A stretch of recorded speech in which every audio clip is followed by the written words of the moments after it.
اس کا مطلب یہ ہوا کہ آپ کو نماز کے قائم رکھنے کے لیے یہ شرط اور فرض چاہیے. آپ نے یہ کر لیا اور یہ کر لیا تو آپ کی عبادت شروع ہو گئی. ایک اور چیز ہے، یہ دو کرنے والے کام ہیں، 6 شرطوں کو پورا کرنا ہے اور 7 فرضوں کو پورا کرنا ہے.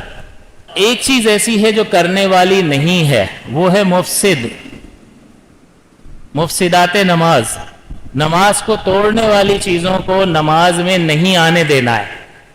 تو یہ نہ کرنے والا کام ہے اور یہ دو کرنے والے کام ہیں. جب یہ ہم کر لیں گے تو ہماری نماز ہو جائے گی، پھر واجبات سے اور کامل ہو جائے گی اور سنت سے اور کامل ہو جائے گی.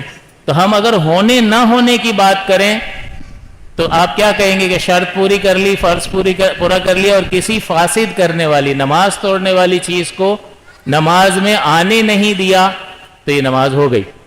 جیسے مثال کے طور پر میں اکثر مثال دیتا ہوں، آپ کھانا پکا رہے ہیں، کوئی ڈش بنا رہے ہیں، تو آپ ساری چیزیں لے آئے جو شرط تھیں، گوشت چاہیے ہوگا، چاول چاہیے ہوں گے، فلاں مسالہ فلاں، سب آپ نے جمع کر لیا اور اس کو اس ترتیب سے ڈالنا ہے، یہ شرط ہے، پہلے یہ پھر یہ پھر یہ پھر یہ، ساری چیزیں آپ نے کر لی لیکن نمک ڈبل ڈال دیا، بڑا غرق ہوا یا نہیں ہوا؟ اب کھا کے دکھا دے تو وہ فاسد کرنے والی چیز آ گئی تو اب کھانا خراب ہو گیا. تو اس کا مطلب شرط اور فرض کو ادا کرنا ہے اور کسی نماز کو خراب کرنے والی چیز کو اندر نہیں آنے دینا ہے.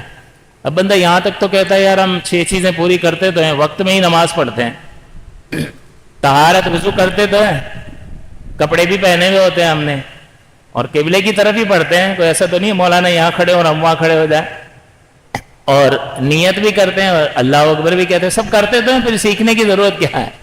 مسئلہ یہ ہے کہ یہ نام تو آپ کو پتہ ہے اور یہ آپ یہ ساری چیزیں کرتے ہو، لیکن جب اس کی تفصیل میں جاتے ہیں تو بہت ساری ایسی غلطیاں ہم کر رہے ہوتے ہیں جس کی وجہ سے مکمل طہارت نہیں ہوتی ہے. اب جیسے نجاست کی پوری تفصیل آپ کو کتنے درسوں میں سمجھائی، اتنی مقدار ہو، یہ نجاست کی قسم ہوتی ہے، غسل اس طرح واجب ہوتا ہے اور غسل کے یہ فرائض ہیں، وضو کے. تو کہیں بھی پوری تفصیل جب نہیں جانیں گے تو کہیں اگر کوئی ایسی بڑی غلطی کر رہا ہوگا جس کی وجہ سے پاکی ہی حاصل نہیں ہو رہی ہوگی تو وہ تو کہے گا میرے کپڑے بھی دھلے ہوئے ہیں، وہ تو کہے گا میں نے غسل بھی کیا ہے، وہ تو کہے گا میں نے وضو بھی کیا ہے، اور باقی ساری چیزیں میں سبھی کر رہا ہوں، تو اس میں اتنی تفصیل سیکھنے کی کیا ضرورت ہے؟ تو تفصیل سیکھنے سے ہی انسان جو ہے وہ بڑی بڑی غلطیوں سے بچ جاتا ہے. اسی طرح مفسدات نماز ہے، اس کا بیان ہم نے کر دیا. اگر آپ چاہیں گے تو آپ یہ چینل پہ جا کر ویڈیو دیکھ لیں، مفسدات نماز کا ٹاپک ہے، تو آپ وہاں جا کے یہ ساری ویڈیو دیکھ سکتے ہیں.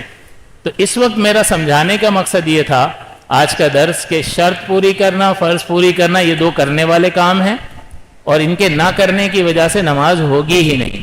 اور تیسرا، نماز کس چیز سے ٹوٹ جاتی ہے؟ نماز کو فاسد کرنے والی چیزوں سے نماز ٹوٹ جاتی ہے. کوئی عمل کثیر کر لیا کہ دیکھنے والا دور سے دیکھے تو اس کو لگے کہ یہ نماز میں نہیں ہے، تو اس سے نماز ٹوٹ جاتی ہے. جیسے دونوں ہاتھوں کا استعمال کر لیا، نماز پڑھ رہا ہے اور پھر ٹوپی صحیح کرنے لگ گیا، تو اب آپ مجھے دور سے دیکھیں گے تو کوئی دور سے دیکھنے والا یہ سمجھ سکتا ہے کہ نماز میں؟ ہاں، اگر ایک ہاتھ کا استعمال کر رہا ہوں، ایک یوں رکھا ہوا ہے تو بندہ سمجھ جائے گا کہ نماز میں، لیکن دونوں ہاتھوں کا استعمال کروں تو. اسی طرح یہ بھی میں آپ کو پہلے بتا چکا ہوں کہ وضو کر کے دوڑتے ہوئے آیا نا جلدی امام صاحب کے ساتھ شامل ہو جاؤں، حدیث میں منع ہے، نماز کے لیے دوڑنا منع ہے. حضور نے فرمایا وقار کے ساتھ آؤ اور جتنی ملے اتنی پڑھ لو، ورنہ پہلے آ جاؤ. اور پھر اگر کوئی گر گیا، گیلا فرش ہو، چوٹ لگ جائے، کچھ ہو جائے، ہڈی ٹوٹ جائے، اطمینان سے آئیں. اچھا، وہ اس میں آستینیں چڑھی ہوئی ہوتی ہیں، جلدی جلدی اور اللہ اکبر کہہ دیا. اب یہ آستین چڑھی ہونا ہی مکروہ ہے، کیونکہ جس کے پوری آستین کے کپڑے پہنے ہوئے ہوں اس کو اس طرح سے آستین کر کے نماز پڑھنا مکروہ تحریمی ہے. نماز واجب الاعادہ ہوگی تو اس کو تو پہلے نیچے کرنا ہوگا، تو پہلے اس نے غلطی یہ کی کہ وہ جلدی سے رکعت پڑھانے کے لیے جلدی شامل ہو گیا. اور پھر وہ سمیع اللہ لمن حمیدہ میں جب امام صاحب کھڑے ہوئے نا تو اب یہ دونوں کر رہا ہے. دور سے دیکھنے والا کیا سمجھے گا؟ ابھی اس نے اللہ اکبر نہیں کہا، اب شروع کرے گا یہ. تو اس کو عمل کثیر کہتے ہیں، اور نماز میں عمل کثیر کرنے سے نماز ٹوٹ جاتی ہے. اب یہ بہت سے لوگوں کو مسئلہ معلوم نہیں ہے، تو یہ مفسدات نماز کے نماز کو توڑنے والی چیزوں کو داخل نہیں ہونے دینا ہے.